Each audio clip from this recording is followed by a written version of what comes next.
Hello, you beautiful knowledge goblins. I think we're being optimistic there. And welcome to episode 192 of Topicopedia podcast, the only podcast brave enough to open the internet, sniff deeply and say, yep, that's weird. Brave or just deeply irresponsible with a microphone? A lot of them call them A, a lot of them call them please don't tell our families. I'm Ste. I'm Nicole. Here once again to guide you gently, seductively and possibly inappropriately through another week of facts, feedback and filth-adjacent nonsense. I nearly said it. Oh yes, this week we're cracking open your listener feedback, the good, the bad and the ones that definitely should have stayed in the drafts folder. We'll also be rubbing up against our notable news stories of the week, slowly, deliberately, with just enough pressure to make everyone uncomfortable. As is tradition, plus we are diving headfirst. Did I say driving? I don't know. Yeah. I don't know what I said. Diving headfirst into the absolute cesspit of humanity with funny online reviews written by people who woke up angry and chose violence as a 1-star rate. As a one. What? It doesn't even make sense. Chose violence via a 1-star rating. There we go. It does. It makes total sense. It's just, it's early for you, isn't it, Steve? It is. And honestly, some of those reviews say much more about the reviewer than the product, much like Steve's internet search history. Well, we keep bringing that up. I should probably leave that now. Allegedly. Also returning this week, our Exhibit A feature featuring the ever-delightful nightmare fuel that is Christopher Halliwell. A man who reminds us that true crime is fascinating and also a great way to ruin your mood before lunch. We've got Meme of the Week, where we celebrate the internet's finest piece of cultural scholarship. And Jokes of the Week, which range from that was quite clever to I can't believe you said that out loud. And of course, no episode would be complete without a brief, unsettling nod to our mildly disturbing, creepy Uncle Jerry. Still banned from family gatherings, still somehow knows where we live. So buckle up, loosen something tight and prepare for wit, banter, innuendo and content that walks the fine line between clever and we're definitely getting an email about this. This is episode 192 of the Topicopedia podcast. Let's get topical. Let's get uncomfortably topical. Okay, that works. Yeah. Anyone think sure. I hadn't read through that script before I read it? I think it's so much better when it's off the cuff, don't you? Yes. Script? What script? We don't use a script. That was just off the top of my head. Yeah. We just spout intros like we're spitting bars, you know? It's great. It's great. Yeah, anyway, so how's your week been? Oh, you know what? I need to note down what I do each week just so we've got some kind of Gosh, record. if only you had a notepad that you could write on. I know.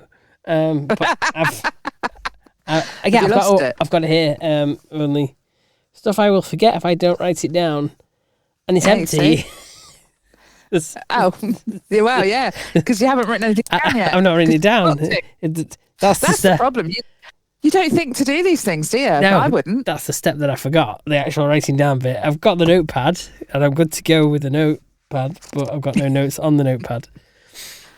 Well, there's always next week, maybe. Yeah. We'll see. Oh, God, what day are we on? We're on one day of the week. My car went for its MOT and its service. That was all good, all hunky-dory. Oh, good. That's good to hear. That's good. I did go for a pub lunch, but I think that was the week before. I probably forgot to mention it last week. Oh, it sounds very nice. No, maybe it was Friday. No, it was a week on Friday. Yeah, pub lunch. I went for the fish and chips. Oh, lovely. It's one of them pubs where you're actually cheaper just ordering everything to your table than you are actually going to the bar. Really? Yeah, you scan the QR code at the table and order through the website, and it's like put in this code and get 10% off all your drinks. Oh, ideal. Yeah, okay. Or get like a 20% off your main courses with this code or whatever. So actually going to the bar is kind of, why would you bother? Yeah. Just go in the pub, sit in the corner, and get on your phone and order your grub straight to your table. There you go. That's the way to get you to switch to doing everything on an app. Yeah. Although it's through the website. They didn't try and force you to do a download now. They were just like, Oh, well. took you to the website. And like, oh, fair dues. If you don't making everything digital. Yeah. I mean, because obviously they still grab your email, don't they? And then that's it. They will sign you up to their marketing. Of course, you can opt out, but it's just... Do you know what? Bad, don't you, for opting out? You're thinking, you know what I could do to know the latest offers at the pub down the road. Do you know, I think that, and then it gets to a certain point, which I've reached again, where I think I've not once clicked on one of your emails. You don't tell me anything I actually care about. Most of it's just trying to brag about your new product or something. You're not giving me money often enough for this to be worth it. So I am currently on a big unsubscribe spree. Every time I get a bullshit email, I unsubscribe to it. That sounds like Asda Rewards. Did you ever use the Asda Rewards app? I think I have it. Like, it started off with all good intentions, and you had, like Tesco, you had, reward prices. So you got like money back on things you bought and things. You got vouchers through, spend 30 quid on clothes, get a £5 off, that kind of stuff. And now nothing. Absolute bollocks all through that app. They have a reward system on their George website as well, and it's the worst thing ever. I've got like well over 1,000 points, and I can't spend them. And what you do is you redeem them for offers, so you can get their common one is an extra 10% off sale, which is only like 50 points or something stupid. Yeah. And I've done it several times now just to get me extra, couple of pence off something if it was in the sale. But there's only so many times that I can use that. And what about if I want to buy something full price, which the majority of the time I do. So actually it's really unhelpful. And I've got like stacks and stacks and stacks and stacks of points, and they're worthless. Yeah, so... Yeah, they're rubbish at doing rewards. Do you remember back in the day where they used to do one? It wasn't that well known, but it's like you kept the receipt and you went on the website. Oh, yeah. Yeah, and then they price compared to other supermarkets. And if they were more expensive or whatever, they gave you the money, the difference back. But they've been that off before they brought out the Asda Rewards thing. But that's another one that's crap. You know what? I don't think we ever mentioned it. We mentioned the launch of it, the Poundland app. Oh yes, I think we did mention it. Yeah, they've sacked that off. Oh, what a shock! Poundland couldn't manage to keep their app going. And I did say at the time, like, do we need another app? Does Poundland really need an app? And alas, they didn't. No. I think if you're a supermarket, you can get away with it because people have to repeat buy. They have to come and get their food from somewhere. So you can get away with it. But if you're something like Poundland, where people are not coming in every week, what's the point? Yeah, exactly. I've just found the app now. I've still got it installed. I've just looked and it says, hello, sorry, Poundland Perks is closed as of the 14th of January. You can no longer scan your app, collect points or redeem vouchers. Thank you for being an amazing perkster. Wait, thank you before I never bloody used it. Yeah, I could imagine that was one big massive flop. Yeah, one of the most short-lived apps out there. Oh, well, unlike us, who...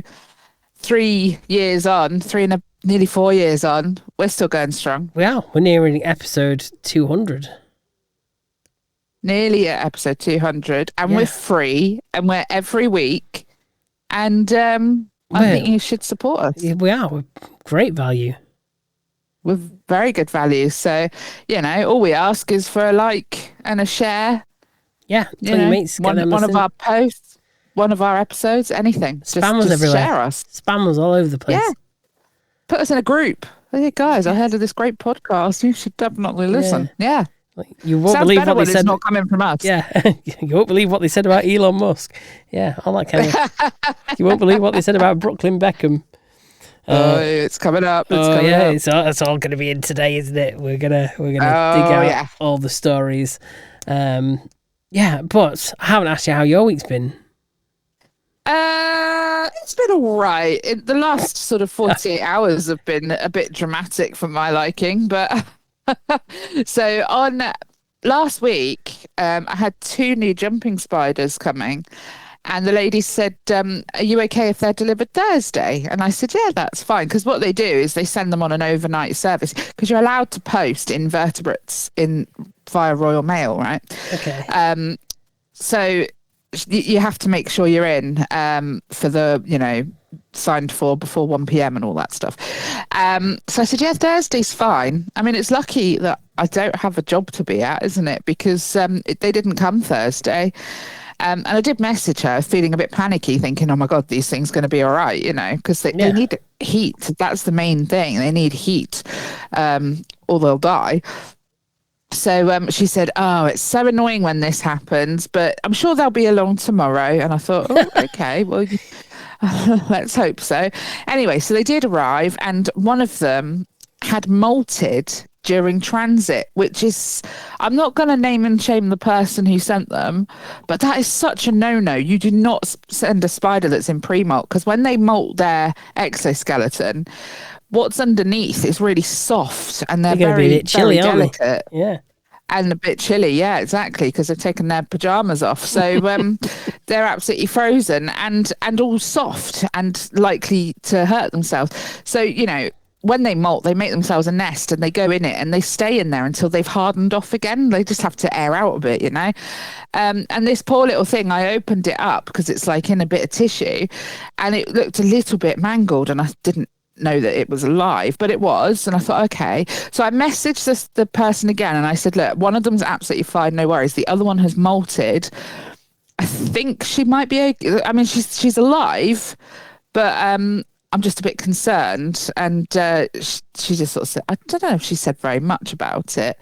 But anyway, actually, no, she did. She said, oh, I'm glad they're okay. And I thought, well, the jury's out on that one. Yeah. But anyway, so I didn't touch her because you can't touch them. So I just put the little tissue into the enclosure, and I thought she can climb off that when she's ready. And she did move about a little bit, and she seemed okay the next day. And I thought, I think we've gotten away with that.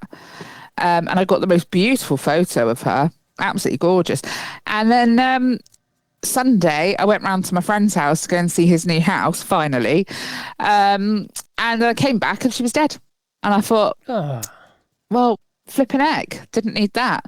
So they are sending me another one, which is supposed to arrive tomorrow morning. We'll see. I'll be ready for Thursday then. Yeah, that's true. So yeah, we'll see. And then yesterday, my daughter came home from school very upset, very, very, very anxious and very tearful, because she'd fallen over in PE, which was at the beginning of the day, and hurt her wrist quite badly. And she didn't tell her PE teacher, I'm not sure why, but she did tell her teacher in the next lesson. And her teacher just went, oh, I don't really know what to do about that. And that was the end of that. And I thought, oh, okay, brilliant.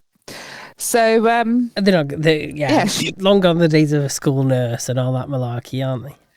I know, but there are going to be first aid procedures. You'd think there'd be a first aider knocking about and go, yeah, maybe we should get checked out, whatever. They'll have one or two somewhere. They should have sent her somewhere to just have it looked at. It clearly wasn't broken, but she was in a lot of pain. Anyway, I've given her a wrist support, and yesterday she said she needed a sling as well, and to be fair to her, she was in a lot of pain and she was very subdued. And then I gave her, because she can't swallow tablets, tried to get her to take an ibuprofen, she just couldn't do it, so I just gave her some Calpol, and half an hour after that Calpol she was a different human. So I think it really was hurting her. But so she went off to the minor injuries unit this morning, and they've basically said that she sprained it, keep the support on, and they've signed her off PE for I don't know how long, but they've signed her off PE. So she went back to school this afternoon, absolutely fine. And she seems all right this evening. But yeah, so that was all a bit dramatic last night. Like, she couldn't really do anything for herself. Do you know what I mean? She couldn't do anything. Yeah. It was, and I had to help her get undressed, and had to make sure she could eat something one-handed. And you can't take your dishes to the kitchen. I'll do it. Don't worry. I see where this is going. This is all a bit convenient, but she's all right now. So excellent. Okay. Yeah. Fantastic. I suppose I better get my prep out because I don't know where we are. I see. Okay. You see? Yeah. You see? Yeah. Yeah, it's all right. I know where we are now. Oh, excellent. Well, I don't. Let's try this I was one. going to say, the real test is whether you know. Yeah, that's true. Got something to say? Well, don't be shy. Slide in our DMs, Topicopedia.online. Love us or hate us, we'll read it out loud, even if it's weird. Or makes Jerry proud. Yeah, we saw your NFT cheers chair. Still can't unsee all that pubic hair. Then came the tale that we can't explain. A dildo dick stuck to the cabin in a plane. And who could forget That fateful hour when chihuahuas rose and seized world power. So love us or roast us, we're not gonna cry. We'll read out your filth with a wink and a sigh. Be cheeky, be brutal, be gross, we don't care. We've seen Uncle Jerry's pick. Nothing compares.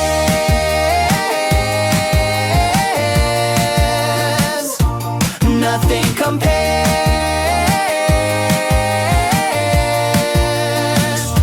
So each week we invite you to come and give us your feedback on previous episodes. Doesn't matter when it's... In fact, it doesn't even have to be on previous episodes. It could be about, I don't know, me cocking everything up or whatever you like. I don't care. Just... Or something you want us to talk about, something you want us to discuss.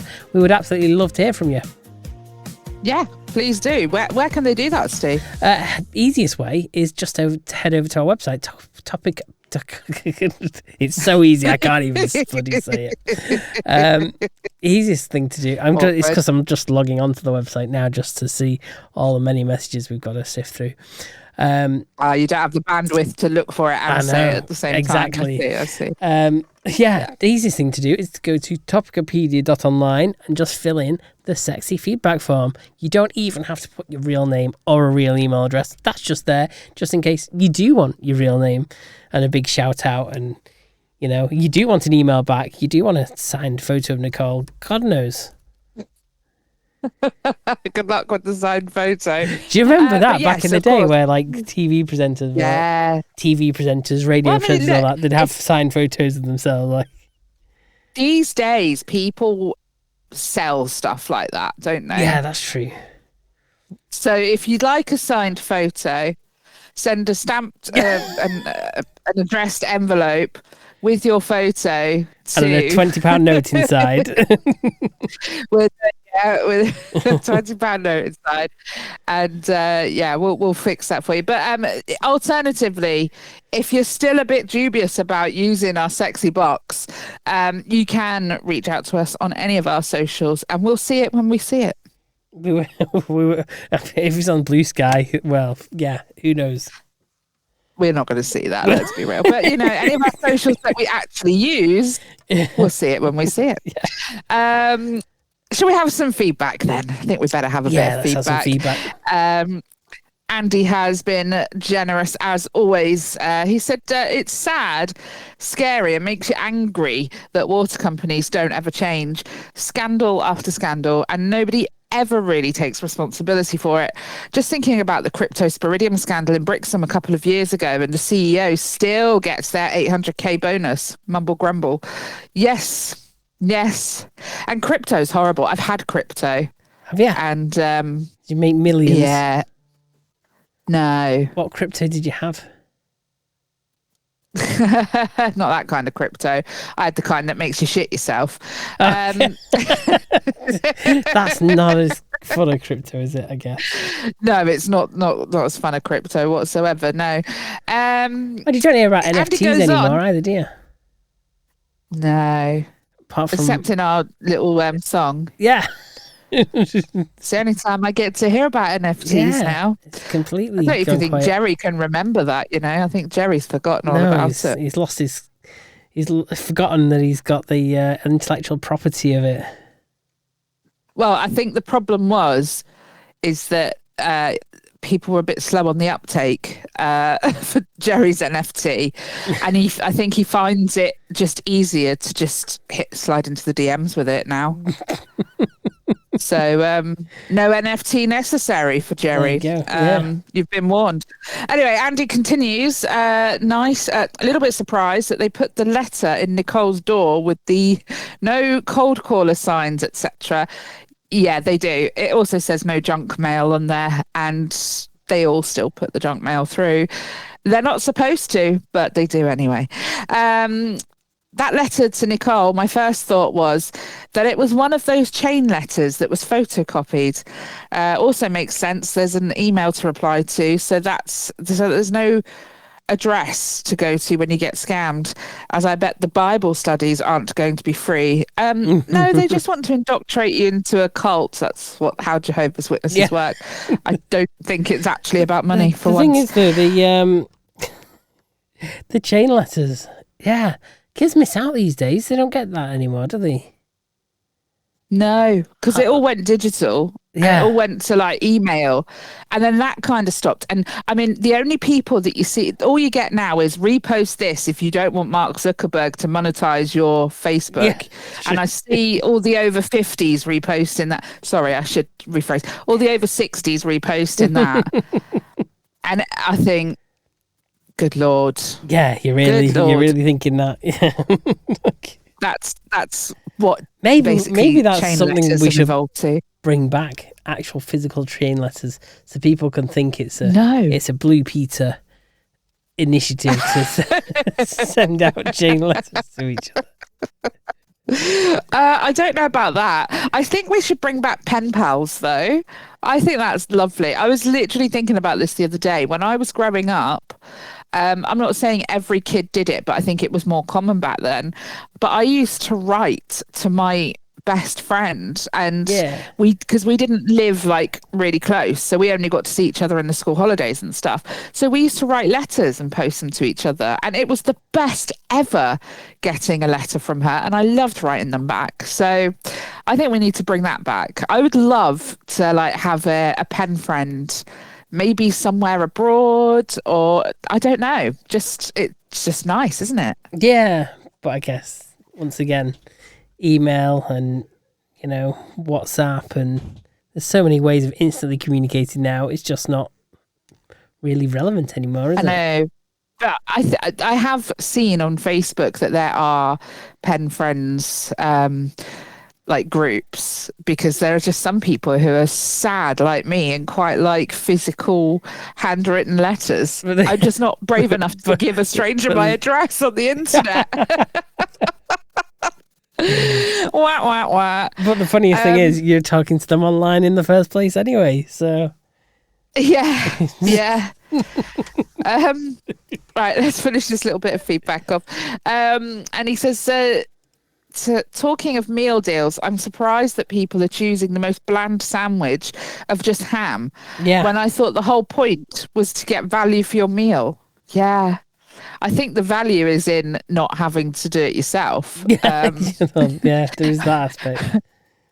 And not having to wash your lunchbox out afterwards. But I think also, but to me, value is getting the most knocked off at the till. So when it comes up as being a tenner and you get it at $4.50, it's like, that feels like a win, doesn't it? Do you know what? It's so true. I've just literally put a load of stuff on Vinted, and most of it's sold overnight. I'm so happy. But I always ask for a little bit more than I expect to get for it, because people need to feel like they got a bargain.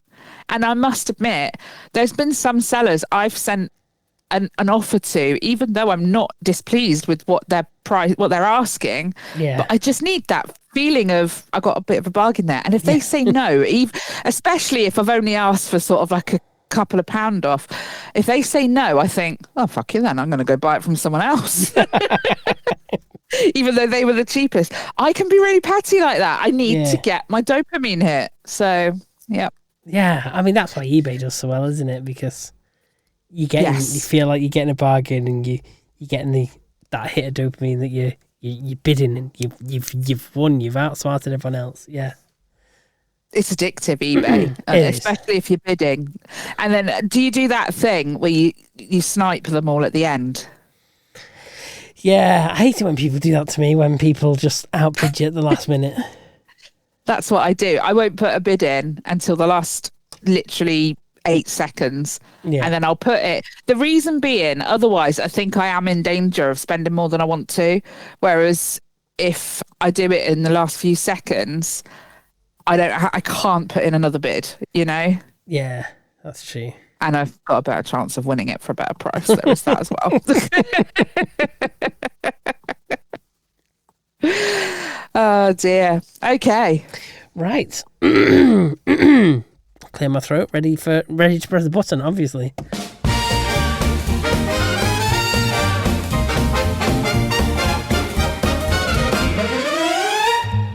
Hey there, folks, come take a peek. It's notable news of the week. Headlines, highlights, what's on trend from start to finish, beginning to end.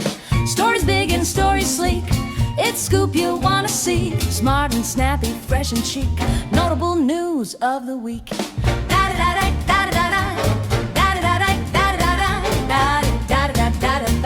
Notable news of the week.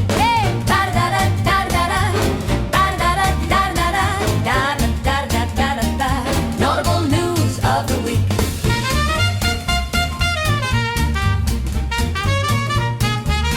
I don't know where we're going to start this week. There's news everywhere. I don't know. I think we should start with the serious and get more and more light-hearted. How about that? Okay. As I frantically try Does to that find help something you? light-hearted. Yeah. Oh, I don't know. I think the Brooklyn Beckham stuff's pretty light-hearted. Okay. Start with Brooklyn Beckham. You've read this. I've not read this yet. I have given it a read, yes. Have you? I have. Come on. You tell us this one. Oh, that means I have to click on it. So basically, Brooklyn Beckham, there's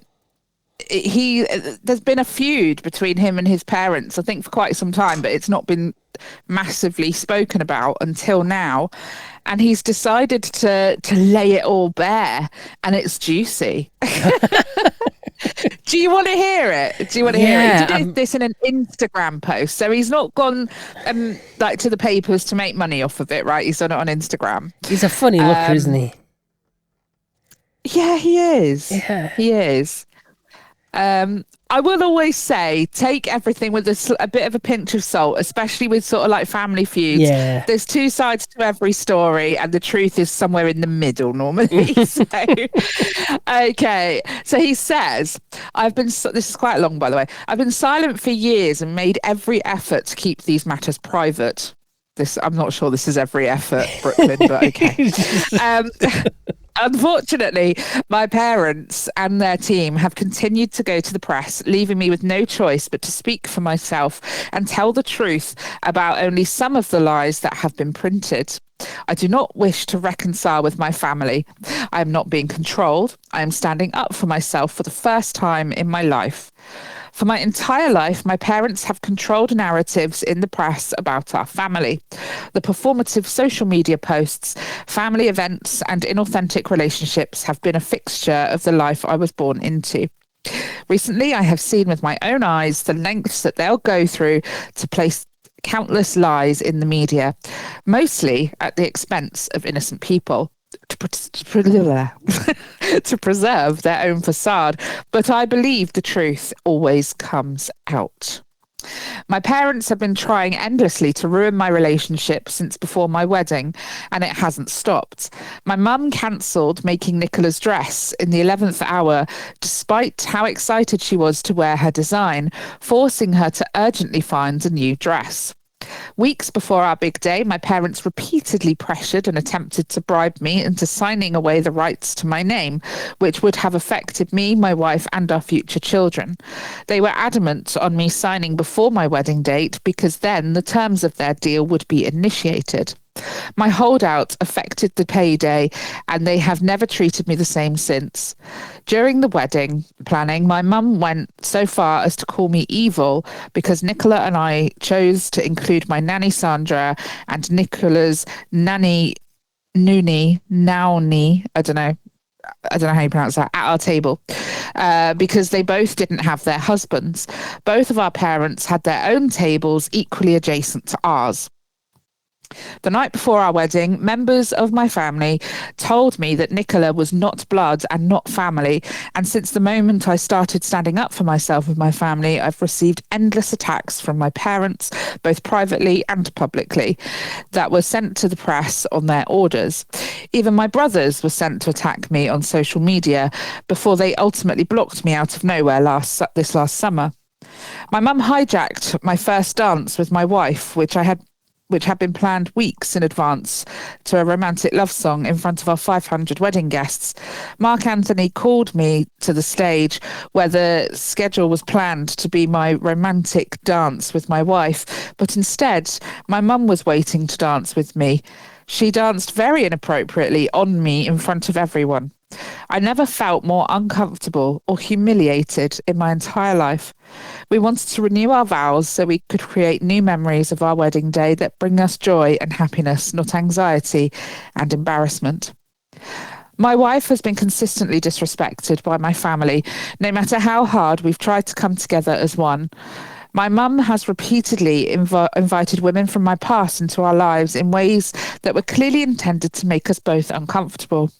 Despite this, we still travelled to London for my dad's birthday and were rejected for a week as we waited in a hotel room trying to plan quality time with him.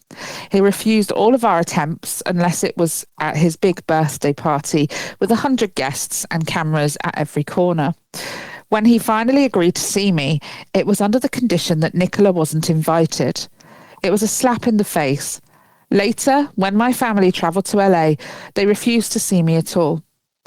My family values public promotion and endorsements above all else. Brand Beckham comes first. Family love is decided by how much you post on social media or how quickly you drop everything to show up and pose for a family photo op, even if it's at the expense of our professional obligations. We've gone out of our way for years to show up and support at every fashion show, every party, every press activity to show our perfect family. But the one time my wife asked for my mum's support to save displaced dogs during the LA fires, my mum refused. The narrative that my wife controls me is completely backwards. I have been controlled by my parents for most of my life. I grew up with overwhelming anxiety. For the first time in my life since stepping away from my family, that anxiety has disappeared. I wake up every morning grateful for the life I chose, and I have found peace and relief. My wife and I do not want a life shaped by image, press, or manipulation. All we want is peace, privacy, and happiness for us and our entire future family. You're welcome. Your welcome is actually by the Anti-Clickbait Society. There you go. Oh my dear. God, that was an essay and a half. He had something to say there, didn't he? My goodness. I think he might be done with the family. Do you think? Could he not? Or do you think it's a maybe? Could he not have bullet pointed it? That might have been easier. Also, it wasn't written in the best English in the world. I mean, it wasn't also the worst, but I had to help him out a little bit in some areas because I felt, obliged to. I don't want to be told off for misrepresenting him or making him look stupid. Well, but anyway, what are you thinking? What do you make of it? They've obviously not been seeing eye to eye. The parents blame the wife blames the parents, and he's on the side of his wife. I mean, look, I don't think we'll ever really know, will we? Because we don't know them or their situation, really. We can only go off what they're saying, and you can only take it with a pinch of salt. There must be a video with 500 guests of this inappropriate dance. Yeah, you think so, wouldn't you? I would love to see that. My God. Yeah. So yeah, if you were at what's his name, Brooklyn Beckham's wedding, and you have that video, which, let's be honest, if you were there, you would have had your phone out for that moment. Then please do send it to Topicopedia. We will keep you anonymous. We'll keep you anonymous. Give us the exclusive. Yeah, we'll be made up. So what do you think? What do you think about it? I don't know. Just because I heard a little bit, because I don't know much about Brooklyn Beckham, but I just saw that apparently he can't hold down a job. He's a little bit spoiled. You know, been given everything on a silver spoon. Just used to getting his own way all the time. So he's been through quite a number of careers. So he can't be very old, can he? No, he's younger than us, isn't he? Must be. Oh, he must be a good deal younger than us, I would think. Yeah, he's 26. Yes, okay.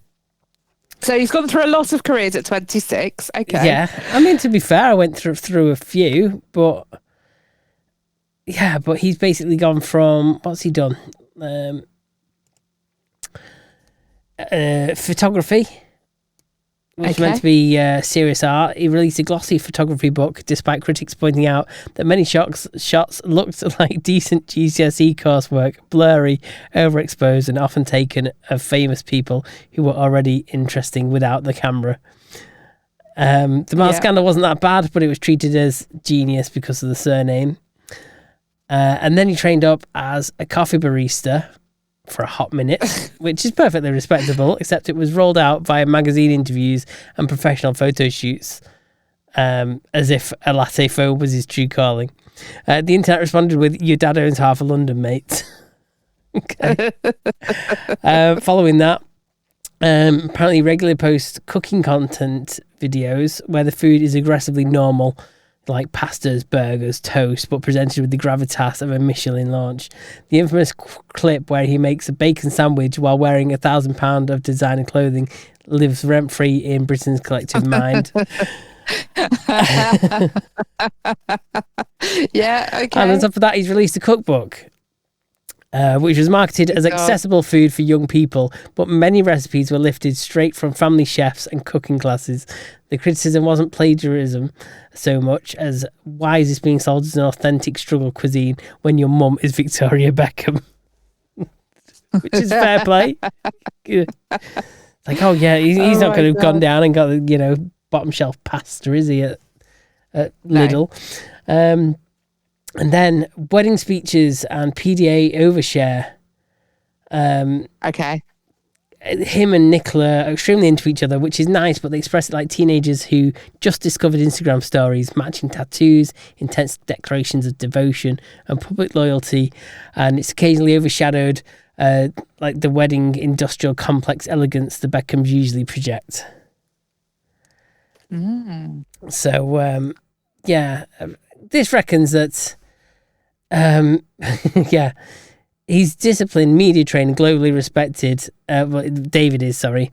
And Victoria rebuilt herself from a Spice Girl to a fashion mogul through sheer bloody-minded work, which she did, to be fair.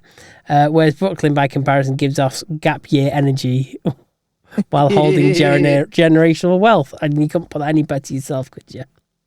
No, definitely not. And it probably doesn't hurt him that he's married a model. No.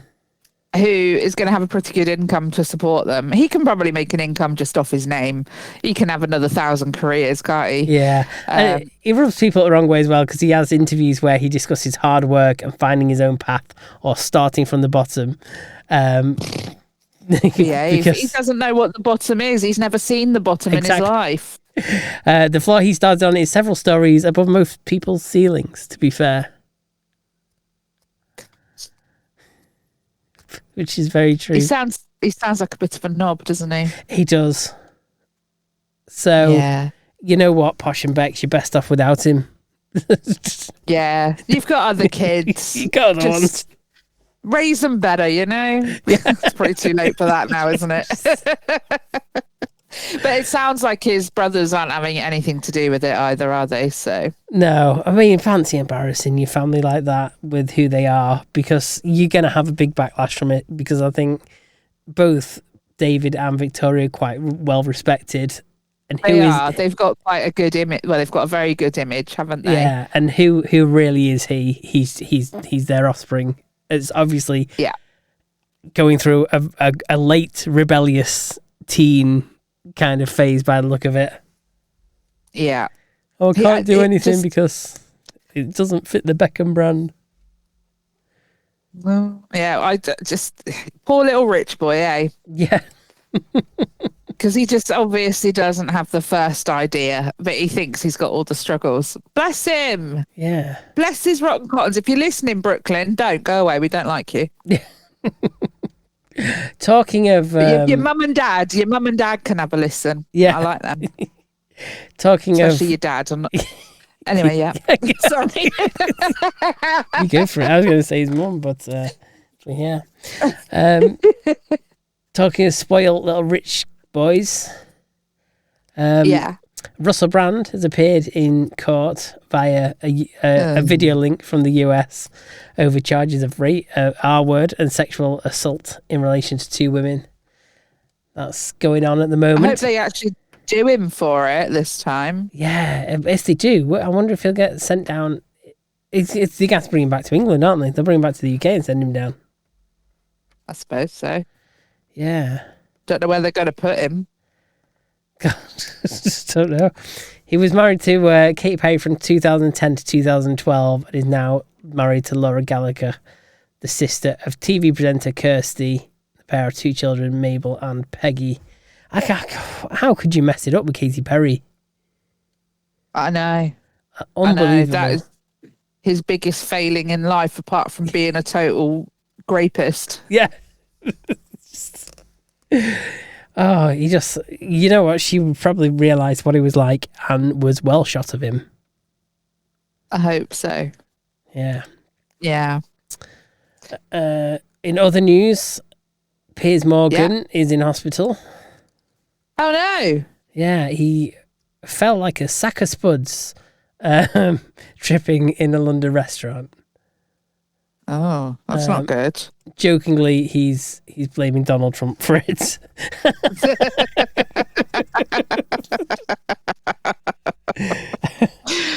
Oh, dear. I feel like Trump's getting blamed for everything at the moment. Oh, it's all Trump's fault.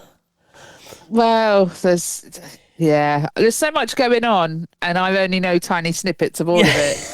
And every time I hear a bit more, I just stick my head further in the sand. I'm just like, no, I'm all right. I don't need to know. Oh, dear. So curious as to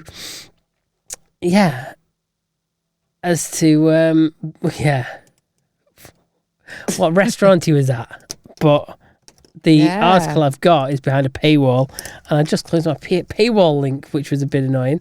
Let's have a look at my paywall remover app. I want to nosy at what restaurant, see if it was he's not going to turn around and say it was in Mackey's, is he? No. Could you imagine? It just tripped over in I can't even imagine.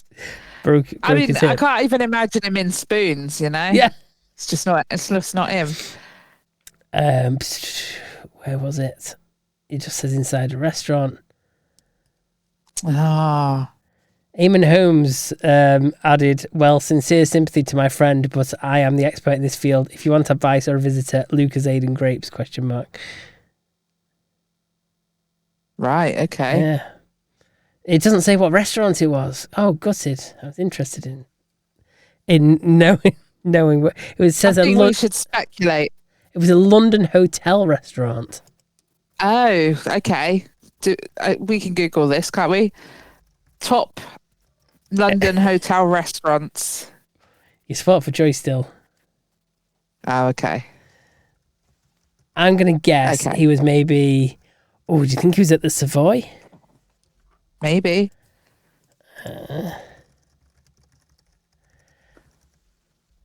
Yeah. I'm going to guess, or... Yeah, what are the other posh ones?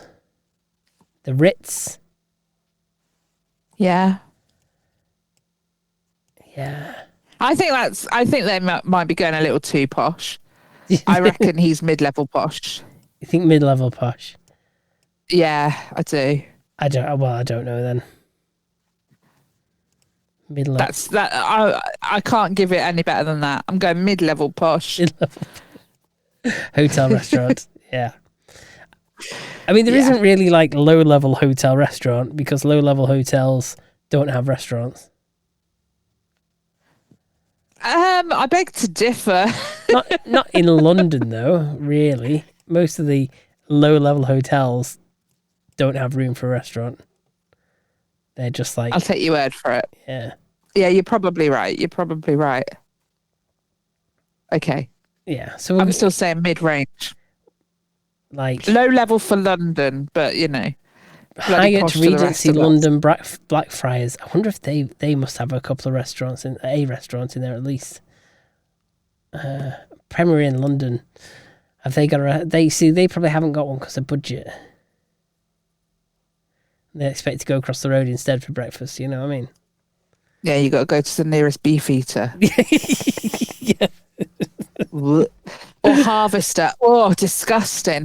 Have you ever eaten at Harvester? I did it once. I'd never do it again. Yeah, I actually watched Gary Eats go to a Harvester the other day, and he must have got lucky. He went to one and it was fantastic. Oh, really? It was the mixed grill and he could not fault it at all. And he went and spoke to the chef and everything. Yeah. Oh, blimey. Oh, that's good. Yeah, no, I went to one. Where was it? I think it was in Cheltenham. And two of us ordered the same thing, which was some sort of stuffed peppers, right up my alley. And I thought it was pretty vile, but I ate it anyway because I'm really British like that. And she complained and she'd eaten half of it and got a full refund. And I just thought, well, if you're not a big eater, that is the way to go through life, isn't it? Yeah. That was essentially a free meal. She'd obviously eaten enough not to need any more food because we didn't go anywhere for anything else. So yeah, it was pretty grim though. I don't know how you get something like that wrong. It's not a hard one, but anyway. Anyway, we like a bit of plane news, don't we? Okay, yes. Did you see what happened at Manchester Airport? No. Yeah, all confusion, unfathomable. Here's a quote. It's unfathomable. I don't even think this has ever happened before. Passengers at Manchester Airport were left gobsmacked after a Jet2 flight took off to Spain without them. Oh. Yeah, the flight to Alicante departed without dozens of passengers. They were left waiting in the stairwell to board the plane. The passengers had shown their passports to the airline staff and their boarding passes and scanned, but were left standing there for 40 minutes without any idea of what was going on. Oh my God. They were all under the impression that they were waiting for a member of staff to open the doors, let them on, upstairs onto the plane and whatnot, or onto a bus taken to the aircraft. But the plane took off without them. There's like 35 of them who Now, if you're the staff, you should be using your noggin and thinking, why is half my plane empty? Like 35 empty seats and they've checked in. Where the hell are these people? Alarm bells should be ringing. Yeah. That is not right, is it? That's not that. I'm sorry, but the staff have failed them massively there. So the group of 35 have now been reportedly told there was an error on the stairwell directions, and the airlines issued an apology to customers and said they're investigating the incident as a matter of urgency. Sure they are. It's one of them, isn't it? Urgency. Yeah, we'll get you on the next available flight. Basically, is what it means. Yes, exactly. Yeah, they're just got to make it sound like they care. Yeah, because they don't.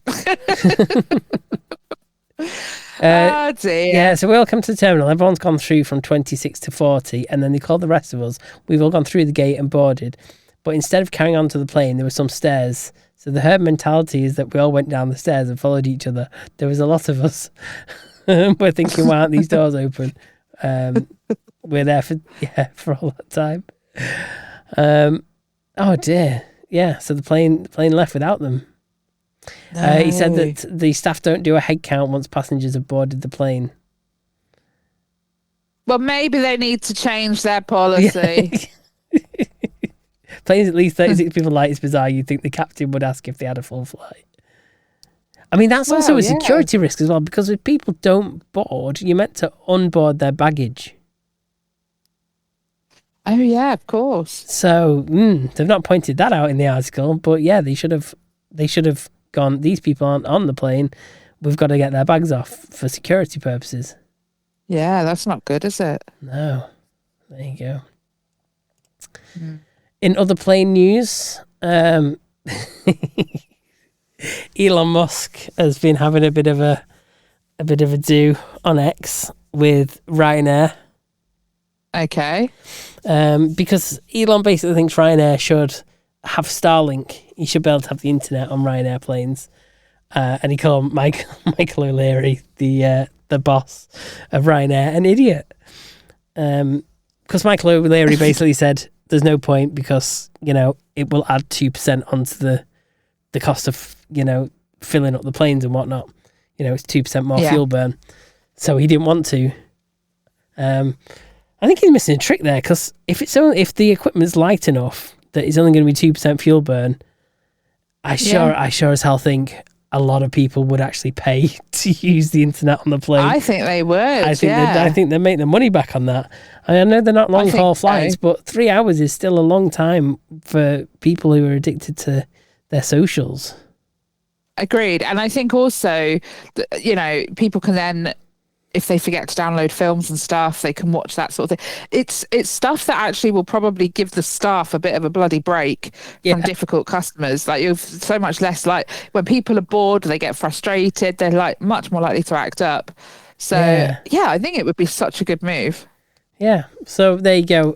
So Elon said, "I'll buy you out." So I think the biggest news, honestly, is the fact that you've done such a 180 on Elon. I mean, he's a unique character, isn't he? To be fair, he certainly is. I don't know where I stand on him anymore, because I called him out as being a complete cock when we first started this podcast a few years ago, right? Yeah, but he's still the richest man on earth, and he's pissed money at the wall buying X. How can you buy something so expensive and then still be the richest person on the planet? I know. And still be in the position of, like, never getting to the end of being the richest person on the planet. But then you and I were both really guilty of saying how he did. X was shit. Yeah. And it definitely wasn't Twitter, but it's like it's had this massive boom with this whole everything being so heavily monitored online. He's the only one who's saying, you can say what the fuck you like. I mean, you're not free from consequences, but that's not going to come from me. Yeah, exactly. I think it's brilliant. I don't use it, but I still think it's brilliant. But we're being threatened with having it banned from the UK now, aren't we? They've threatened it. I don't think they'd get too far with it, because, again, people just use VPNs. And then if they want to ban VPNs, we'll just be up there with North Korea. Well, I mean, that China is already thinking of banning VPNs because of the porn thing. But I mean, but it's getting to a bit of an issue if they're them. It's not about, they made it was all about them images being generated by Grok, right? There's that many of these bloody apps that do this.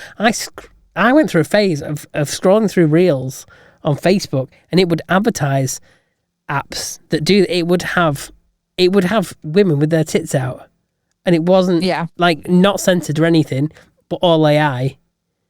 I was like, look, you can generate these videos. I'm like, right, why the hell has Facebook not, prevented these from being listed? But of course, they get the advertising, they get the money from the advertising. So they'll only actually look into whether an advert is legitimate or not after it's already been published and has got some complaints.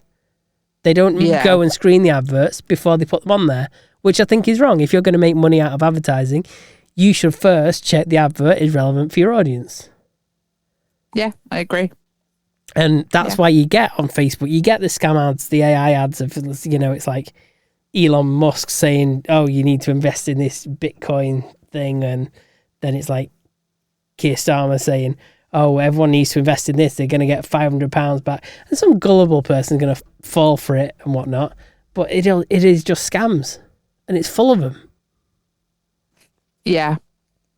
So how is that, any better than what's going on X?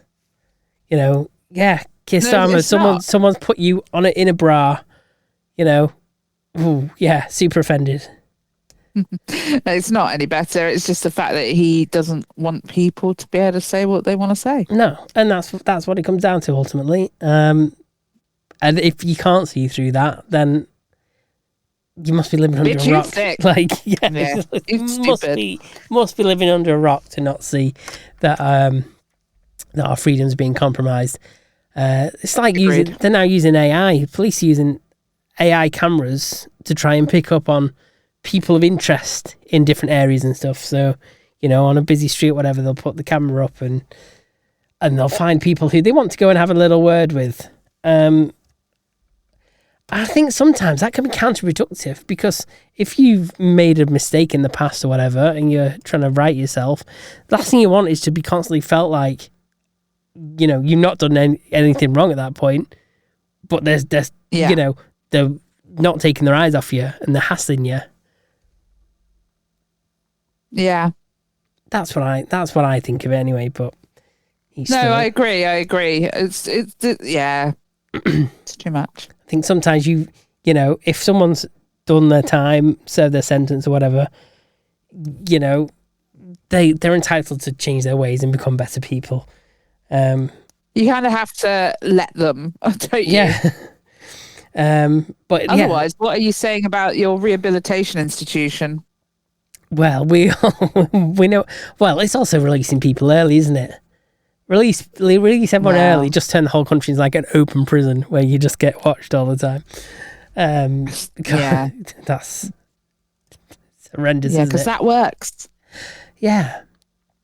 Oh dear. Yeah. Right. I clicked another thing, and I wish I hadn't clicked it now. Oh What's why?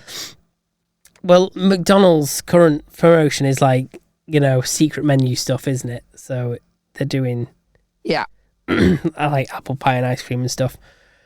I've clicked on this one, and it is, we tried the off-menu McDonald's trend fans are calling unreal. But this time it's not like the surf and turf burger, which they're doing, which is actually quite nice. That's like a burger, and it's got beef and it's got fish patty in there as well. Oh, interesting. I'm not sure about that, but okay. Yeah. And there's a crunchy McDouble as well, which is a cheeseburger with the chicken nuggets and barbecue sauce. Okay. Hang on, no, these are ones where other ones have invented. So yeah, a crunchy McDouble is a cheeseburger with the chicken nuggets and a barbecue sauce. Right. And you can have a hash brown sandwich. Okay. So the hash brown sandwich is basically 2 hash browns with Oreo flurry in between. Oh. Well, okay. Would you put ice cream on your hash browns? And have you not seen the trend where people like get a McFlurry and hash browns? No. And apparently it's amazing. I haven't been brave enough, but apparently it's amazing. No. I've not seen a single person go, I'm going to try this trend. It's weird, but let's give it a go. And then go, ugh. Not a single person. Oh, okay. Yeah, which makes me think I need to try it, but I also don't want to waste my hard-earned money that I didn't earn on that. Yeah. Anyway, I think they've got to the end of the news stories that I had open anyway, unless you've got any. Perfect. No, I think that we are newsed out. It just, every week it just feels like it can't get any weirder, and then it just gets weirder. And then there's another week to prove us wrong. Yeah. We'll come back next week for more. Yeah, it's like Katie Hopkins does batshit bonkers Britain. That's what I meant to say. I closed the window and I didn't even. No, we've got to discuss this one. This one's a big one. Why did I close the window? Did you see this about the new Chinese embassy? No. They're going to build like a super embassy, right? Okay. On land that China purchased, which is like on the Royal Mint. Right. So quite a prestigious piece of land. Okay. And the plans for this and whatnot, everyone's been frantically saying, you got to put the brakes on this. You can't let this be built. Because the plans for it are, it's going to be this big embassy, super embassy, and the plans show like 200 hidden rooms in the basement.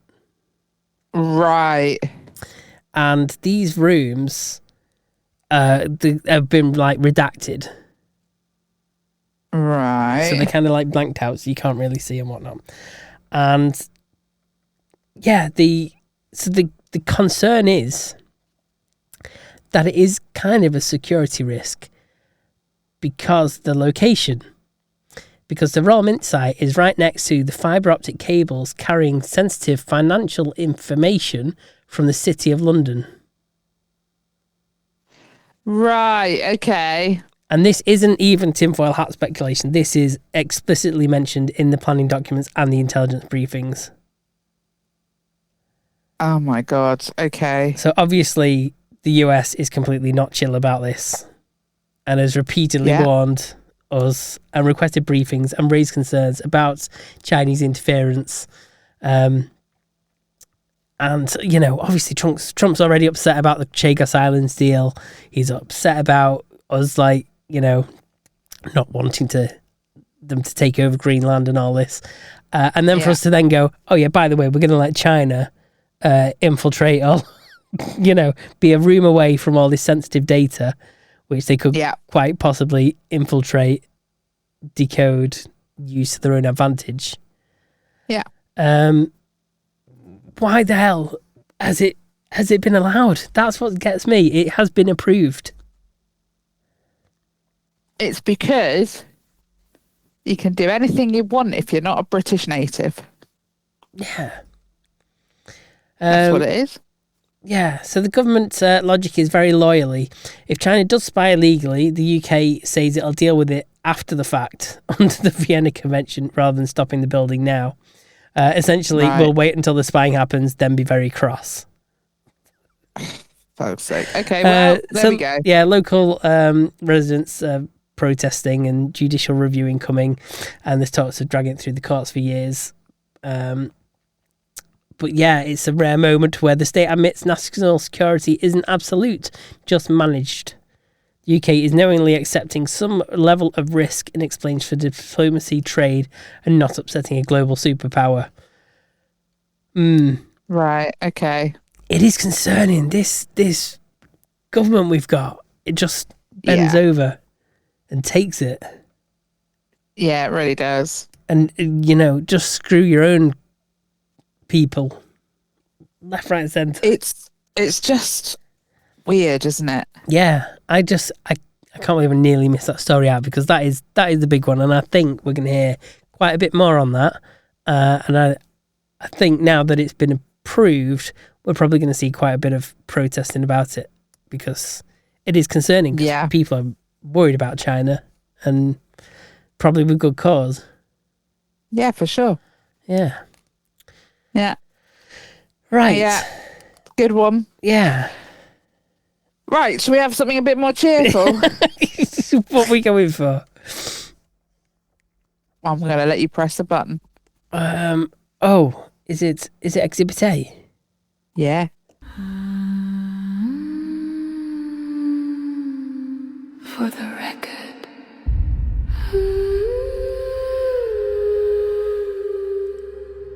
Exhibit.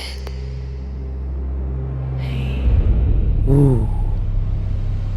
Yeah. Yeah. Okay. So, Christopher Halliwell. Any relation to Jerry? Hopefully not. Okay. Christopher Halliwell lived most of his life unnoticed, which is exactly how he wanted it. He was born in 1964 in Swindon, Wiltshire, and that is all you need to know about that. Sorry, bit rough, innit, Swindon? His childhood was unstable and violent. He was abused physically and emotionally, and by his own account later, learned only how to detach from pain. Teachers described him as quiet and odd. Other children described him as frightening. He developed a stammer, a deep social isolation that never left him. By adulthood, Halliwell had built a life that looked ordinary from the outside. He trained as a mechanic and became a taxi driver, first with local firms, then later operating independently. The job suited him. It gave him mobility, anonymity, and access to strangers who trusted him by default. He worked nights. He knew the roads intimately. He knew where cameras were and where they weren't. He was obsessive about routines. He kept notebooks filled with lists and measurements. He collected knives and read extensively about serial killers, particularly those who evaded capture. He followed police procedures closely, not out of fear, but interest. To neighbours, he was strange but unremarkable. He kept his house immaculate. He didn't socialise. He drank alone. He once told someone that he felt no connection to other people and didn't understand why he should pretend otherwise. For decades, nothing about Christopher Halliwell attracted serious police attention. That changed on March 19th, 2011. Sian O'Callaghan was 22 years old. She worked nights at a nightclub in Swindon. In the early hours of Saturday morning, she left the club after an argument with her boyfriend and walked alone towards a taxi rank. She never made it home. CCTV footage showed her getting into a taxi.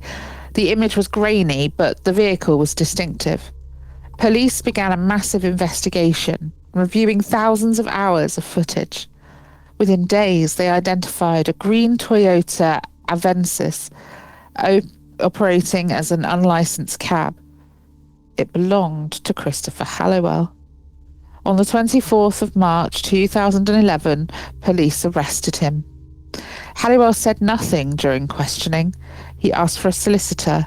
He appeared calm, controlled, almost bored. Officers later described him as unusually self-possessed for a murder suspect. Then something changed. The confession that shouldn't have happened. Police Superintendent Steve Fulcher decided to take Halliwell out of custody without a solicitor present. A catastrophic procedural decision that would later dominate the case. In the back of a police car, Halliwell began to talk. He told Fulcher he could take police to Sian O'Callaghan's body. He led them to a remote field outside Swindon. He walked directly to the spot. There was no hesitation, no searching. He knew exactly where she was. Her body was found where he indicated. Halliwell then said something else. There are others. He led Fulcher to a second location, Eastleach, Gloucestershire, nearly 40 miles away. There, buried near a river, was the body of Becky Godden Edwards, a 20-year-old woman who had disappeared in 2003. Halliwell had never been a suspect in Becky's disappearance. He showed no emotion. Later, he told Fulcher that he had killed Becky after an argument, strangling her and buried her body. He said he returned to the site repeatedly. He said it calmly, as if recounting a repair job. Then he stopped talking. The confession should have closed the case. Instead, they nearly destroyed it. Because Halliwell had been questioned without a solicitor, the court ruled his confessions inadmissible. Steve Fulcher was later dismissed from the police force for gross misconduct. The discovery of Sian's body was allowed into evidence only because it could be argued the police would have found it anyway. The confession to Becky's murder was excluded entirely. In 2012, Christopher Halliwell was convicted of the murder of Sian O'Callaghan and sentenced to life imprisonment with a minimum term of 25 years. For Becky Godden Edwards, there was initially no justice. While in prison, Halliwell remained withdrawn. He refused most interviews. He showed no remorse. Psychiatrists described him as emotionally detached, highly controlled, and narcissistic, but not insane. He was transferred to Broadmoor Hospital after attacking a prison officer with a shard of glass. Investigators continued to examine his past. They found troubling patterns. Halliwell had worked as a taxi driver across multiple counties. He often targeted intoxicated women. He owned multiple burial tools. He had extensive knowledge of remote locations. He had unexplained gaps in his work history. Police believe he may have been responsible for additional murders. There is no definitive proof. Halliwell himself has never cooperated further. What haunts detectives is not what he admitted, but what he didn't. In 2016, after a change in legal interpretation, Halliwell was retried for the murder of Becky Godden Edwards. This time, prosecutors relied on forensic evidence, patterns of behaviour and circumstantial links without his confession. He was convicted and received a second life sentence. He will never be released.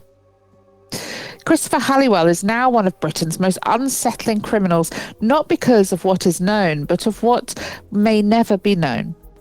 He did not spiral. He did not boast. He did not seek attention.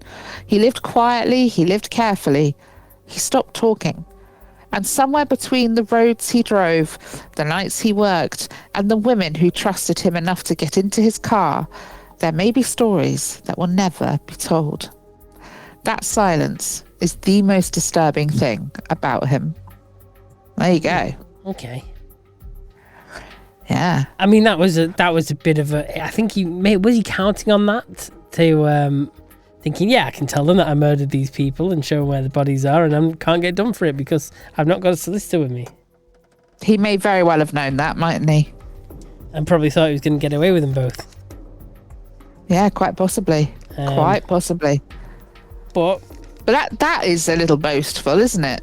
It is. But then at the same time, I mean, I don't understand how you can go to these bodies. How can you have like a 40-minute car journey to like the other body and like not be like curiously talking to the copper? Just sit there in silence and what and go, there she is. Well, and then get back in the car and whatnot. You know, how there must have been some more conversation around it, you'd think.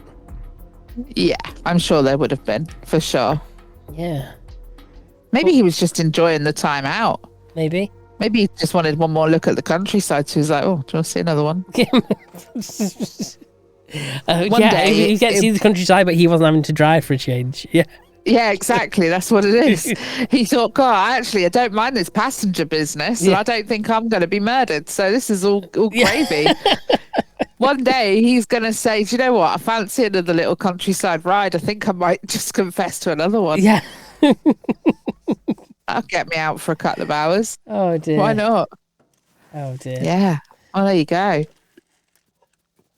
Right. Just say that you buried her in the Maldives and you were laughing, mate. But I've got to show you where. I've got to take you there. Yeah. Yeah, exactly. Oh, I shouldn't laugh, really, should you? What are we like? Yeah. Not a nice man. And it makes me feel a bit scared because I rely on taxis an awful lot. And you don't know who these people are, do you? Yeah. Well, I mean, that's why I quite like the apps. You know, you got Uber and whatnot, and you can share the ride. You know, as long as you're booking on an app, people know where you are. Yeah, that's true. I do really, really like Uber. I'm fully converted. There you go. Yes. And Bolt's good as well, but that's in Portugal. That's in other countries, but not the UK, I think. Don't think I've got Bolt. Well, that doesn't help us at the moment, does it? Indeed. Okay, what have we got next? Right, so next I've got a delightful article. Okay. There's going to be some that we've seen before, so we'll just skip those. Okay. Funny online reviews. Oh, I love a good online review. Yeah, me too. I'll let you open that up, and whilst you do that, I will read out the first one. So it's a 5-star review. It says, shout out to my man Henry, who not only didn't mention the heinous fart I ripped in his chair. Oh, we have heard this one before, sorry. But you know what? It's so good, we're going to have it again anyway. The heinous fart I ripped in his chair, but casually aimed the blow dryer at my crotch for about 15 seconds while pretending to be distracted by the TV to save us both. True professional. Haircut is always on point if you care about that sort of thing. Ah, dear, oh dear, oh dear. Okay. What else have we got then, Stu? I think we've read all these, have we not? I don't think we surely haven't. Number 3? This Amazon review for a lockpick. Oh. Popped up on an email from Amazon. Lockpicking set. I like a bit of lockpicking, lawyer me. Yeah. And he saw this and thought, interesting, looks fun, so he got it. It took him about 40 minutes to master breaking into the padlock supplied with it. Anyway, then tried it on his lock and his back door. It took about 10 minutes to open. And the sheet padlock on the shed took seconds. Next door shed took seconds. In fact, most of the sheds in the area took seconds. That's where problems started. I'm up for sentencing next week.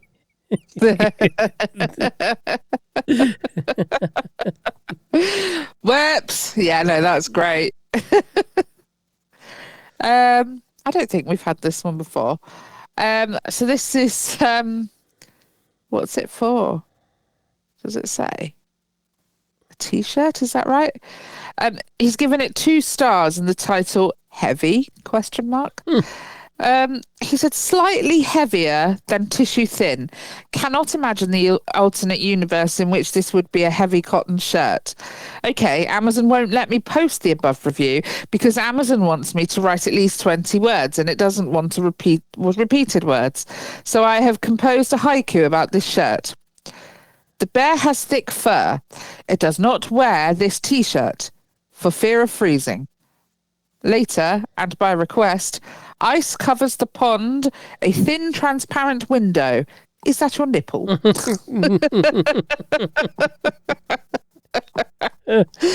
Oh, my goodness. There's one here, it looks like someone's bought an hourglass, and it says, do not flip this thing upside down. It takes an hour for the sun to get back in the bottom. Oh, that's brilliant. Okay. We've got one here for a pair of shoes. I wish I could see the shoes. It says, I hate these shoes. Yes, I gave it a 5-star rating and I hate them. I'm a cook and I have to wear non-slip footwear to work. I have tried many different non-slip shoes over the course of a decade, and these are the most reliable, easiest to clean, affordable and utilitarian shoes I've found. My feet never hurt. Let me repeat that. My feet never hurt. But here's the thing. These shoes are so ugly. I hate wearing them, and they do not breathe at all, but they allow me to do my job without having to worry about my feet. And that is legitimately all I can really ask of a work shoe. So I will continue to order these stupid shoes every 9 to 12 months when the non-slip bottom wears out until I graduate from college and I can finally tell the company for whom I work to suck it. Excellent review. That's Love good. that. Yeah. What else have we got? A toilet brush and holder. I don't know how these things have caught on. Absolute agony and quite disgusting to use. Call me old-fashioned, but I'm sticking with toilet paper. Do you know, it took me a moment for the penny to drop on that one. Oh, them bristles to be a bit sore on your bum cheeks, wouldn't they? Yeah, I think so. Oh. What's this one? Rate your dasher. Oh, okay. What's dasher? Oh, dash. Is that like DoorDash? Oh, is it... Yeah, like Just Eat. Okay. We don't have that here, do we? No, we're not got DoorDash. No, okay. It says Corey went above and beyond for this order. Not only did he deliver the ordered items with efficiency too great for this world, he also had leftover time to save 100 orphans from a burning building, to help an old lady across the street, and helped my wife deliver our baby. Needless to say, Corey is now little Timmy's godfather. Thank you, Corey. Brilliant. It would make my day if someone was very happy that their delivery arrived then. Yes. Oh dear. This one is a review that was found while searching for a cheap car battery. It says, my mother-in-law came to visit last year. While she was here, her car battery died, and they went to supermarket, bought the cheapest battery they could find, hoping it wouldn't last too long and maybe leave her stranded somewhere else. Well, she's been back to visit several times now with the same battery. My plan backfired. I since use the same battery for both of our cars. They are a really good battery.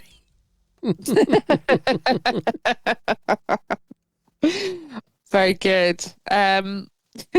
Okay. I don't think we've had this one before. Looking for pepper spray on Amazon and found this review. But it says, no cheaters allowed, 5 stars, in the colour purple, if that matters. Bought this for my own protection, and one day I get home from picking up my baby girl from daycare, since I was able to leave early this day, and I hear noises upstairs, and I go upstairs to check because I thought I was being robbed, since that my husband usually gets out late, and I open the door to find him and his mistress in bed. So I pepper spray them, and they were in agony, and everything was burning since they were naked, and I called the cops and reported a break-in. Oh, that is Brooklyn Beckham juicy, that is, isn't it? Goodness me, yes. So there was a review of a coffee brand that promises a heightened caffeine buzz, and it says, my blood is caffeinated. I am drinking this, it's all in capitals. I am drinking this coffee right now, and I cannot stop shouting and writing in caps locks. It is so good, and it is super caffeinated, and punctuation is for losers that like weak coffee.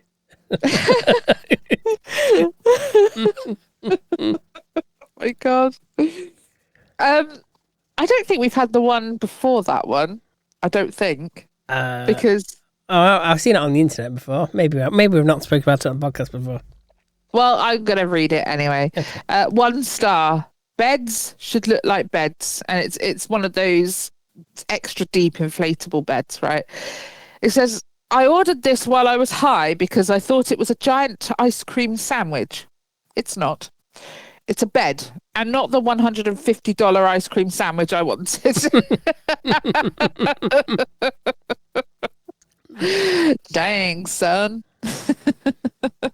Someone here has purchased a camera for watching, looking at pet cams. Oh. And they've found an inexpensive video monitor for their son's room.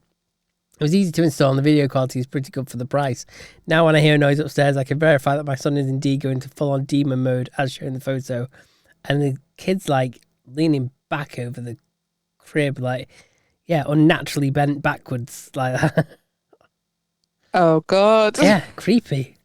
That is really creepy. Have we had this next one before? I don't know. I'm going to read it then. If you don't know and I don't know, then let's just assume it's a no. So 5 stars, noise cancelling, right? Headphones. So not so funny story. Someone in the apartment unit got stabbed. According to the cop who interviewed us, the attacker rang the upstairs doorbell, and the guy answered the attacker. And when the guy answered, the attacker forced his way in and stabbed the guy. You want to know what the scary part is? I didn't hear a thing. Thanks to my amazing Herpex Cloud 2 headphones, I got them on Amazon for $99.99, free shipping.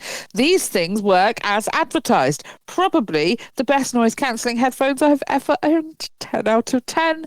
Would buy again. Fair play. Yeah. Brilliant.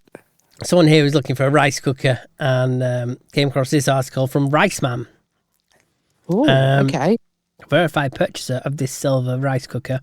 Says, I put rice in, I put water in. I turn on, rice cooks. I eat, I happy, I satisfied, end. Fair dues, straightforward enough. Poetic. Yeah. Oh, I like it. Have we had this gaming keyboard before? I'm not sure. Oh, I'm not sure. Let's go with it. God, I'm going to have to make it a bit bigger so I can read that. 5-star, I assume liked by teenage gamer. Okay. Teenage son put on his Christmas wish list. He seemed very happy with it. In the brief moments that I saw it before he retreated to his room, it looked solid and durable. He seemed happy with it too, although it's hard to tell, as he generally communicates with monosyllabic grunts.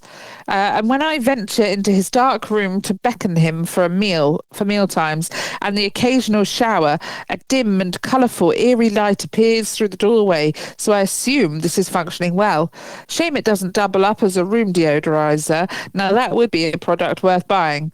Overall, I think we're happy with it. Very good. Fair play. Someone reviewed a film on IMDb. Oh, Lord. Morbius is truly a film. Morbius truly is a film. 5 out of 10. Morbius truly has to be one of the films released in... has to be one of the films released in 2022 so far. Jared Leto did a job playing Morbius, and the action was in the film. The film has storytelling, and the CGI was animated. The side characters were along with Morbius, and the villain was a bad guy. The jokes were sentences. This film really is one of the films of all time, if not the last decade. The funniest thing is, 343 of 395 people found that helpful. That's quite helpful, I suppose. Not really. Can't give you any kind of clues if it's any good or not. It's just stated the bleeding obvious. But there you go. I think in this day and age, people need this bleeding obvious stated to them. So, what's this here then? So someone has bought some wall adhesive and they've given it 5 stars, but titled it "Use with Caution." I like a cautionary tale. So whatever amount of this tape you're about to use, it's too much. Unless it's something you never want to come off for the rest of eternity. If you've got a mummy's tomb to seal, this is the tape you want for the job. If there's an earthquake and California is about to fall into the Pacific Ocean, the government had better use this stuff to keep it in place. Had Abraham Lincoln used this tape in 1860, the South would not have been able to succeed. God, I can't speak. The stuff is so strong. It transcends the physical realm. It will keep your relationship together. If your boyfriend is about to leave you, just take this out of the drawer and show it to him. You don't even need to apply it. Its power is so strong, he will be unable to leave you. This tape creates a bond that cannot be broken. Use with caution. Yeah. Okay. This is some serious tape. This is something that I could just so funny if it happened.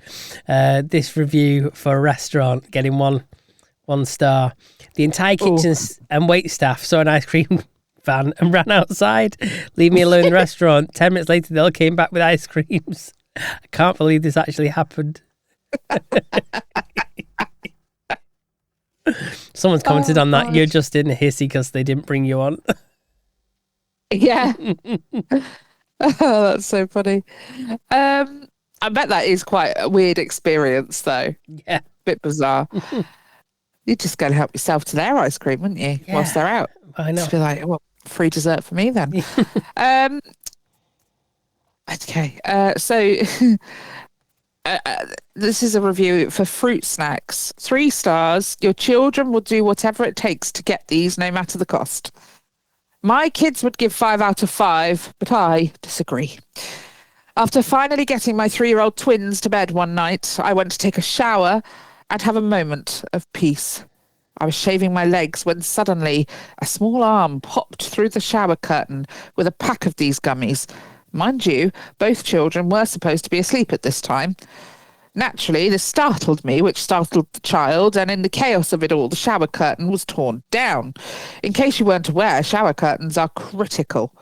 If you don't have one, you can expect copious amounts of water to go bloody everywhere. So there I am, at my most vulnerable, with a terrified, soaking wet child who is probably traumatised now, trying to put this shower curtain back in place. The whole time I'm thinking, Christ, this is how people die in the shower. I finally get it in place, open the gummies and send my child to change their clothes and go back to bed, only to find the next day that I had forgotten to shave my other leg. So today, out of spite mostly, I ate the last pack of these gummies, and I've got to say I was underwhelmed. They are definitely not worth killing someone in the shower over. Oh my God, that's the most human thing I think I've ever read. Just forgetting to shave the other leg just really is the cherry on top, isn't it? My God. There's a 1-star review for the film The Invisible Man. Oh, okay. This, they said, I could see the man.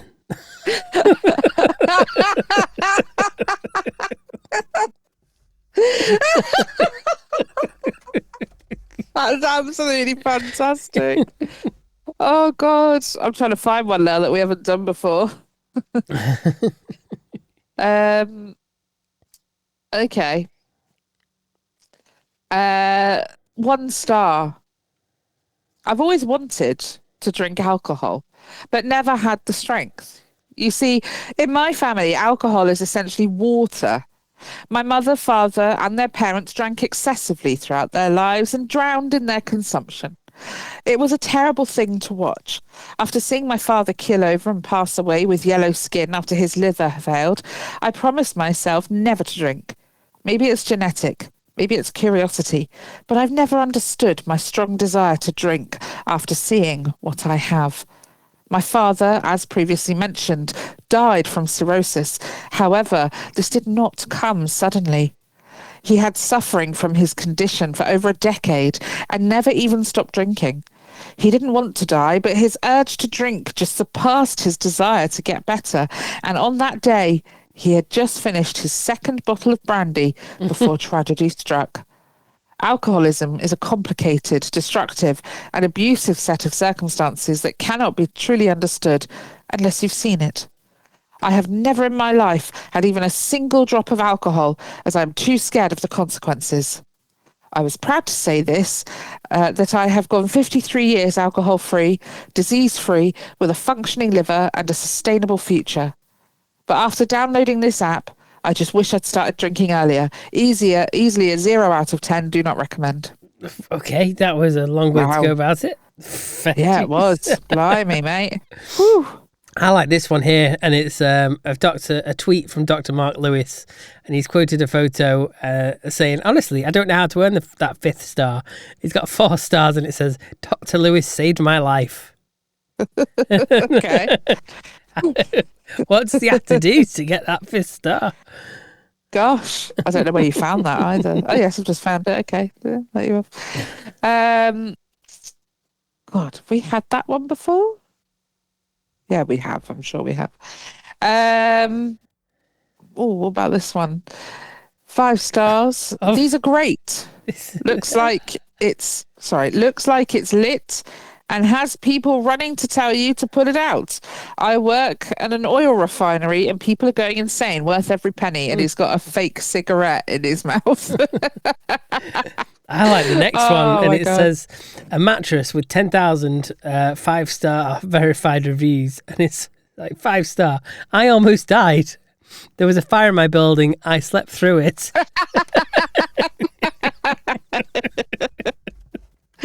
Oh, that's perfect.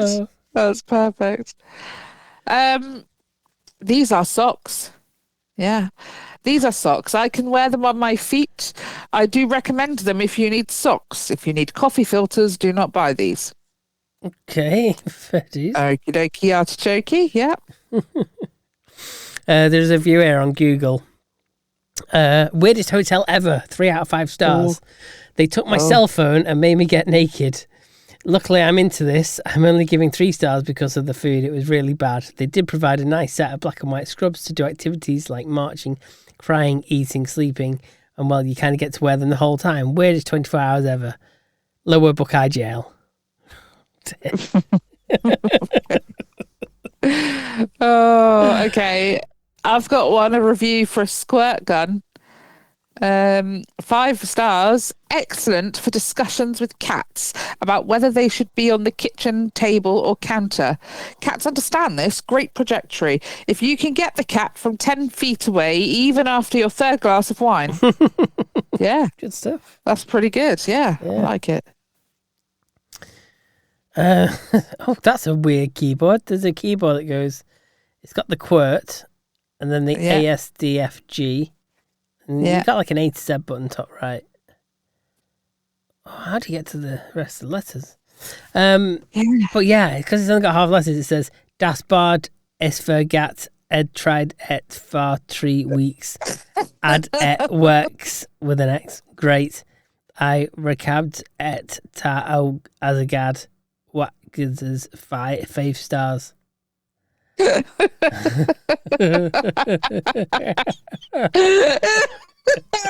actually brilliant. Oh my gosh. Oh crikey, I got to zoom in again. I think some of these smaller and my eyes just not marvellous. Yeah, some are small.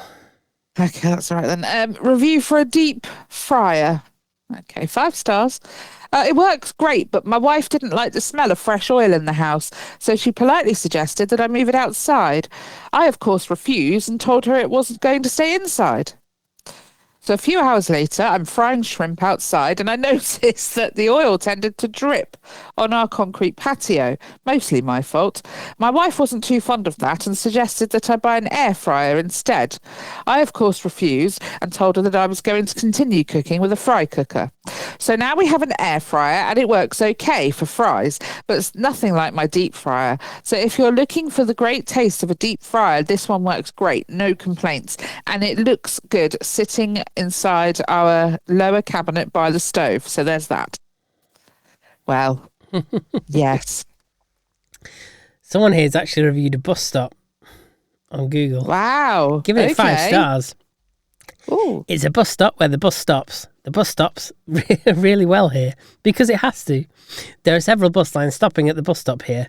Some of them are more dirty, others are cleaner depending on the weather. The elevator has an authentic urine smell which adds to its post-industrial derelict city feel. Definitely recommend using this bus stop when you need to get off here. I love it.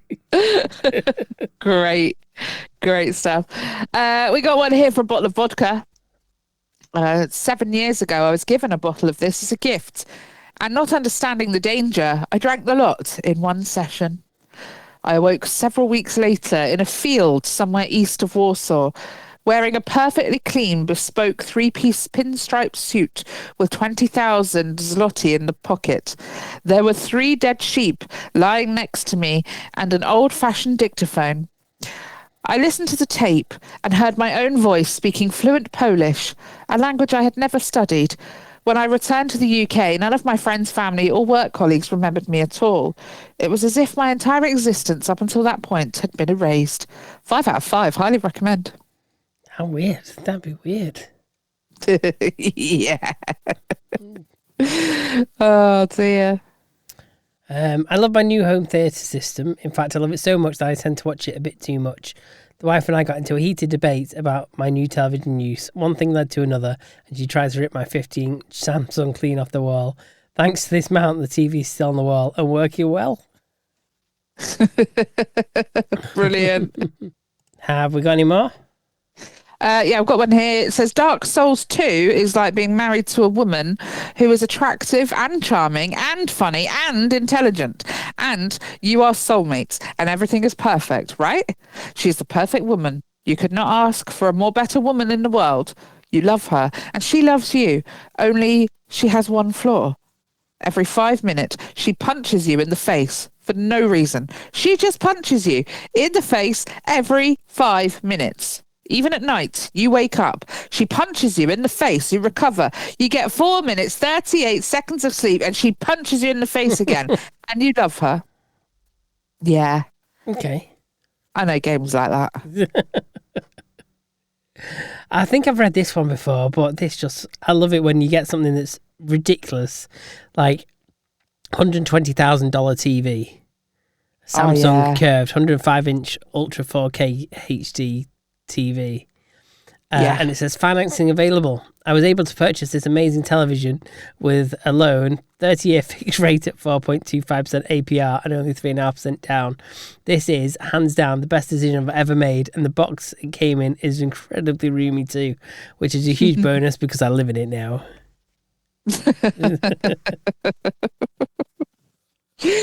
Oh, brilliant. Oh dear, someone reviewed that Cathedral of Notre Dame in Paris, gave it 4.5. Gave it 1 star, but it's on fire.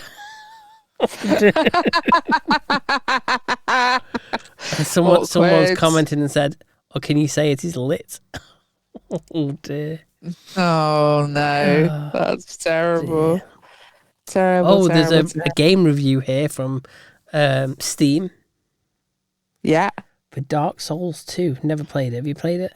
The one I just read out, you mean? Oh, that's the one you read. Yeah, that one. Oh, you skipped ahead of me. Yeah.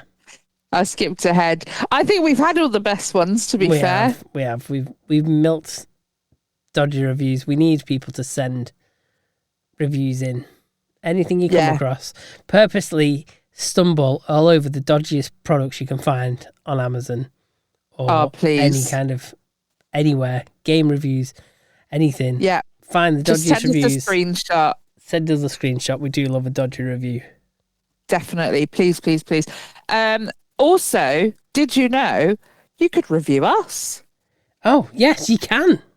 You can. You can review us not only on Spotify, where we have actually quite a lot of 5-star reviews. They're all 5-star reviews, but quite a lot of them. But also, you can leave us a review on our Facebook page. How about that? Yes, please do. Just search for Topicopedia Podcast. It's as simple as that. It's as simple as that. Watch, like, and share our reels. We will be made up. We will. We will. It's the meme of the week. Meme of the week. Meme of the week. So unique. So unique. It's the meme of the week. Meme of the week. Meme of the week. Okay, meme of the week. Yes. Who won? Well, it was a tie, actually. Oh, okay. Fair dues. Yeah. I'll take Which that. I always think means that not enough people have voted. If it was close enough for us to tie, we need more voters. So either that or just both memes are like really good. Yeah, all right. Okay.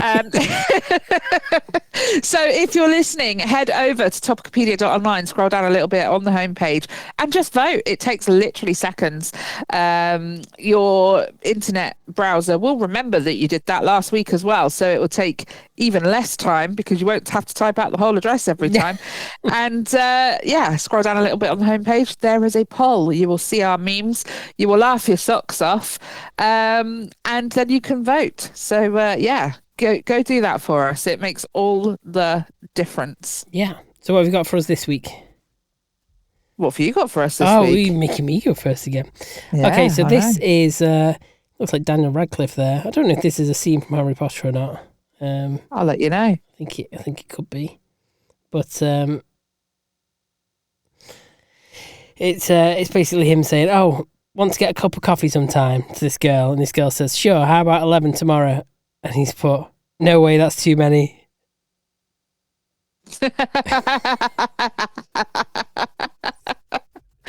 Oh, that's a good one. It's funny because it's stupid. It is stupid, but I like it. That is great. Yes, that is definitely a scene from Harry Potter.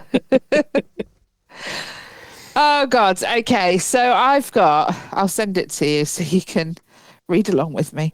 So we've got some inanimate objects playing poker, right? And we've got a stepladder, and he says, "I raise." Yeah. we've got a mobile phone and it says, I call. And then there's one of them folding garden chairs. It says, I fold. And then in the second image, there's a butt plug and it says, I'm all in. I like it. But I have a feeling you've done that one before. No, I don't think I have. I think you have. I don't think I have. Okay, maybe I'm just imagining it. If I have, I'm really sorry. And if you remember that I have done it, vote for Steve's, penalise me, I'll take it. But I don't think I have. Maybe. We'll see. Anyway, so that's where we're at. Excellent. Topicopedia.online. Vote for your favourite meme of the week. Go and do it now. If you didn't do it when I first told you to. Sorry. Yeah, you can go now. Go. It's rude, it's crude, it might make you leak from laughing so hard you can't even speak.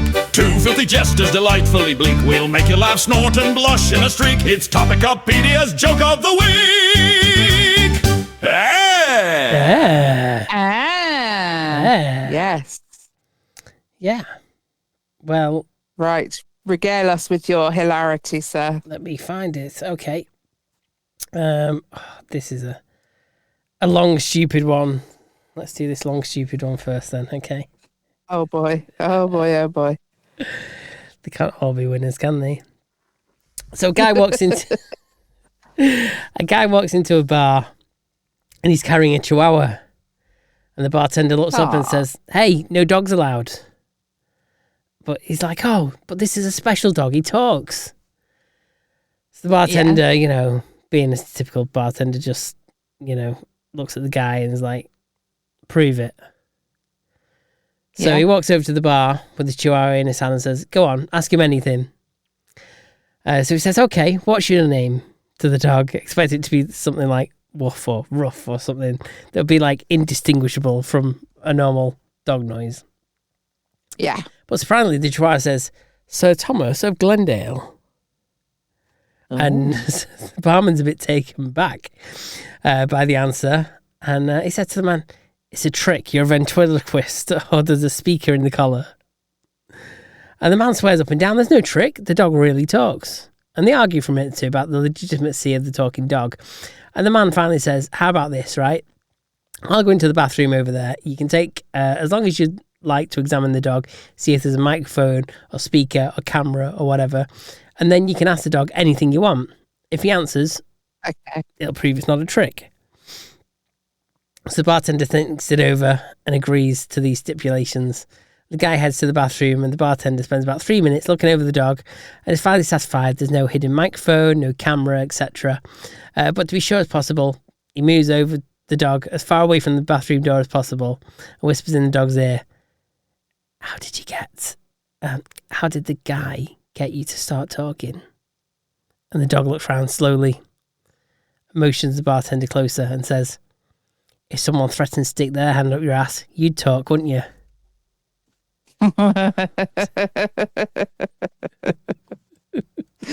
Oh no.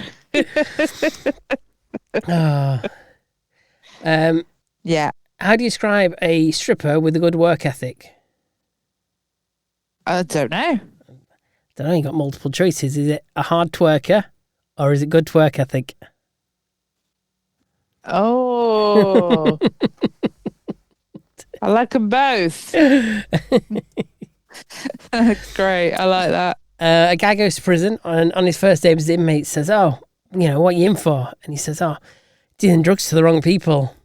And then 6 years later, he gets home to his wife. He says, oh my goodness, I thought you were doing 13 years. How come you get out so early? And he said, oh, dealing drugs to the right people. Yeah, that's true. And I got one more for you, right? My girlfriend tried to make me have sex on the bonnet of a Honda Civic. Oh, I say. But if I'm going to have sex, it's going to be on my own accord. Oh my God. That's a terrible one, isn't it? Okay. Yeah, I know mine have been weak this week, so go on, hit me. I don't think I'm going to make it any better. Okay. I'm not going to lie. So what did the goose thief say to the pet shop owner? No idea. I'm just taking a gander.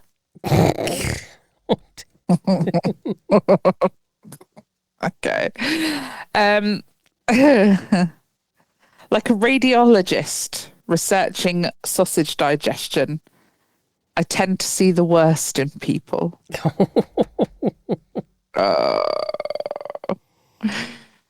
I threw my wife a surprise bukkake party. Yeah. Yeah. Everyone came. You should have seen her face. Oh, God. Right, one more. I don't think it gets any better, and I've not actually read this one all the way through. Okay. So. What's the difference between an epileptic chef at an oyster bar and a hooker with diarrhea? I don't know. One shucks between fits and the other fucks between shits. Oh. That was really hard to say. Yeah. I felt so much pressure reading that one. Luckily, not the same kind the hooker was feeling. So we good. Anyway, I think on that note, we'll leave it there for this week. Thank you ever so much if you joined us for another episode of Topicopedia. Woohoo! Don't forget to head over to topicopedia.online. Fill out our sexy feedback form, put in a fake name, put in a fake email, or put your real one in. We can reply to that. That's fine. You can get a personalised reply from one of your esteemed hosts. Also, don't forget to vote for your favourite meme of the week while you're at it. Also, head over to any of our socials, give us a like, share, follow, all of those good things. Spread the good word about us here at Topicopedia, and we'll see you next week. Love you, bye. Bye.